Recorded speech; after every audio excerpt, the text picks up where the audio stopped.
A Segunda Guerra Mundial foi o maior conflito da história da humanidade. Envolveu países de todo o planeta.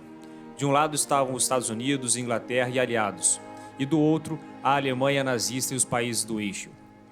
O Brasil foi um desses países arrastados para esse conflito após ter diversos navios mercantes afundados pela campanha submarina alemã.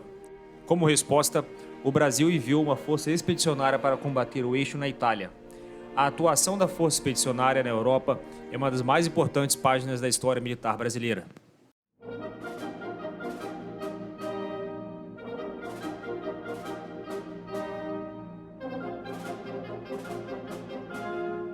Não deixe de curtir o vídeo e siga o canal da Guerra para apoiar o estudo de História Militar.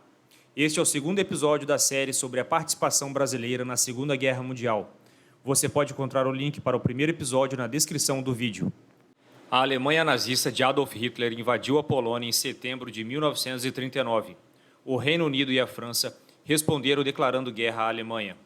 Iniciava naquele momento a Segunda Guerra Mundial. As forças militares alemãs obtiveram uma série de vitórias avassaladoras. E em maio de 1940, a França capitulou, deixando o Reino Unido isolado no conflito.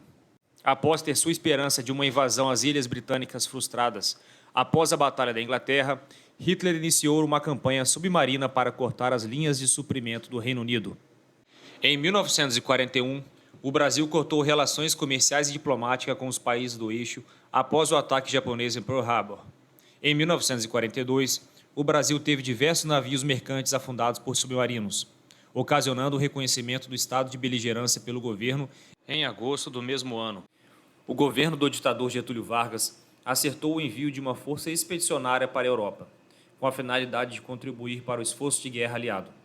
Contudo, essa empreitada não seria fácil. O Brasil ainda era um país agrário e pouco populoso. As Forças Armadas brasileiras possuíam um efetivo pequeno, além do Exército Brasileiro possuir equipamentos e doutrinas obsoletas. A Força Expedicionária Brasileira foi criada através de portaria em 9 de agosto de 1943 e possuía a seguinte composição: a 1ª Divisão de Infantaria Expedicionária, com o Comando Estado-Maior, Infantaria Expedicionária com 3 regimentos de infantaria, Artilharia Expedicionária com 4 grupos de artilharia, Esquadrilha de Ligação e Observação, Batalhão de Engenharia, Batalhão de Saúde, Esquadrão de Reconhecimento Mecanizado, Companhia de Transmissões e outros elementos especializados. O Exército Brasileiro teve grandes dificuldades para organizar uma divisão de infantaria usando o modelo americano. A doutrina da Força Terrestre era baseada no modelo francês, como consequência de anos da missão militar francesa no Brasil. Era preciso, portanto, modificar completamente a maneira do soldado brasileiro combater. A escassez de material militar foi outro problema enfrentado pelos comandantes brasileiros. As unidades tiveram grande dificuldade de se adestrar por não possuir armamento americano suficiente.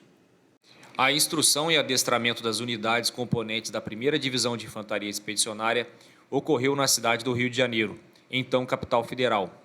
A FEB utilizou a área da Vila Militar para alojar o enorme efetivo expedicionário. Diversos exercícios ocorreram no campo de instrução de Jericinó, incluindo tiros de artilharia e outros armamentos pesados. O embarque das tropas brasileiras ocorreu sob enorme sigilo. O transporte de todo o efetivo ocorreu em 4 escalões, com o primeiro partindo para a Itália no dia 30 de junho de 1944 e chegando no porto de Nápoles no dia 16 de julho do mesmo ano. O último escalão chegou na Itália em 22 de fevereiro de 1945. No dia 26 de julho, o primeiro escalão da FEB deslocou-se para Tarquínia, onde recebeu armamento e equipamento norte-americano, e finalizou seu adestramento. No dia 5 de agosto, essa tropa foi incorporada ao 5º Exército Americano, sob o nome de Destacamento FEB, ficando sob o comando do general Zenóbio da Costa, comandante da Infantaria Expedicionária. O destacamento FEB era composto pelo 6º Regimento de Infantaria, um grupo de artilharia, um pelotão do Esquadrão de Reconhecimento e um destacamento de engenharia. O destacamento FEB recebeu como zona de ação o Vale do Rio Sérquio, substituindo uma tropa americana desgastada.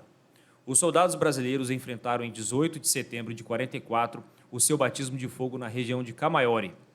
Em 26 do mesmo mês, o destacamento conquistou Monte Prano. O avanço brasileiro ocorreu até o dia 30 de outubro, ao ser barrado por unidades alemãs na localidade de Lama. Durante a ofensiva ao longo do Vale do Sérquio, o destacamento FEB percorreu mais de 40 quilômetros, capturou 228 inimigos, sofrendo 290 baixas. O general Mascarenhas de Moraes assumiu o comando da divisão em 9 de novembro de 1944, após a chegada do 2º e 3º escalão.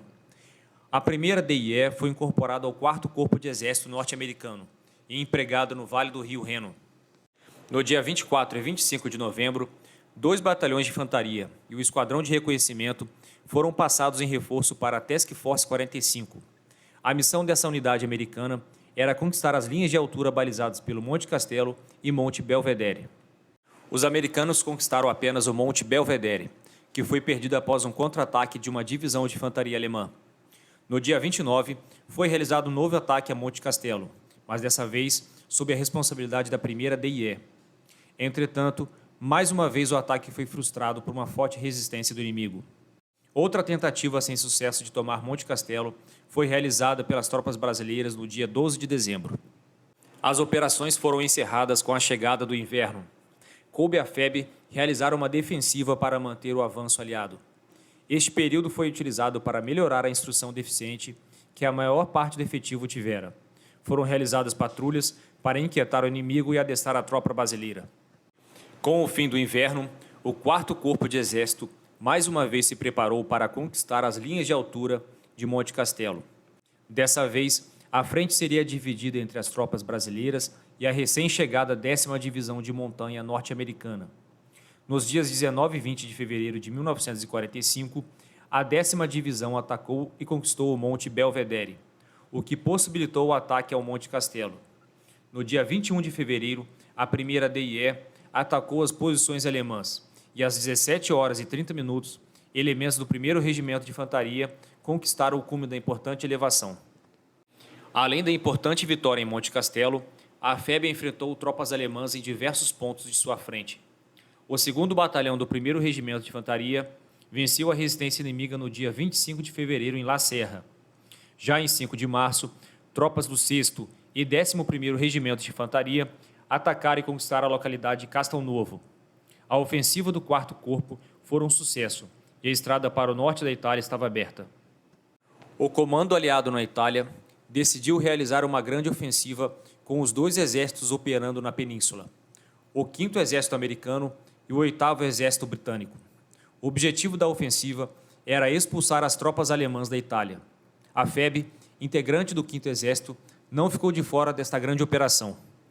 A ofensiva iniciou no dia 14 de abril de 1945.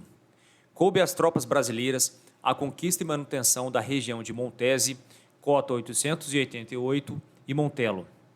Coube ao 11º e ao 1º Regimento de Infantaria o esforço daquela operação. Às 10 horas, após forte preparação de artilharia, Mascarenhas de Moraes lançou uma série de ataques limitados para conquistar a linha de alturas próximas à vila. Já no período da tarde, as tropas brasileiras do 11º RI atacaram e conquistaram a localidade de Montese. Às 18 horas, toda a resistência alemã nos arredores de Montese foram destruídas. No dia seguinte, o 11º RI continuou o ataque ao norte de Montese. Os soldados brasileiros enfrentaram feroz resistência inimiga. Essa jornada ficou caracterizada pelo volumoso fogo de artilharia de ambos os lados, com a artilharia brasileira sob o comando do general Cordeiro de Farias, chegando a realizar 9.660 disparos de obuseiros. Os combates nos arredores de Montese prosseguiram até o dia 17 de abril, quando o 4º Corpo cessou sua ofensiva. A zona de ação da FEB foi o alvo mais batido pela artilharia inimiga.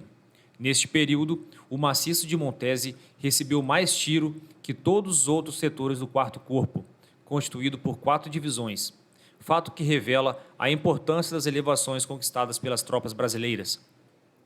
No dia 19 de abril, o general Mascarenhas de Moraes recebeu a ordem para realizar a segurança do flanco oeste do 4º Corpo de Exército. Esta grande unidade realizaria um aproveitamento do êxito com a finalidade de ocupar a cidade de Bolonha, no Vale do Rio Pó. As tropas brasileiras ocuparam a cidade de Zuca, Marano e Vignola. Ao perceber que o dispositivo alemão se desfazia, o comando aliado deu a ordem para perseguir a tropa inimiga, que se retirava na direção noroeste. O comando da primeira DIE tomou a decisão de fornecer parte das viaturas da artilharia divisionária para as tropas do 6º RI, que, junto com o Esquadrão de Reconhecimento Mecanizado, cercaram grande quantidade de inimigo na região de Coléquio e Fornovo. No dia 28 de abril, o chefe do Estado-Maior da 148ª Divisão de Infantaria Alemã apresentou a rendição incondicional às tropas brasileiras. Junto com esta grande unidade, renderam-se elementos da Divisão Bersagliera italiana e da 90ª Divisão Panzer alemã. No total foram aprisionados 14.779 homens, 4.000 animais, 2.500 viaturas, sendo destas 1.000 motorizadas.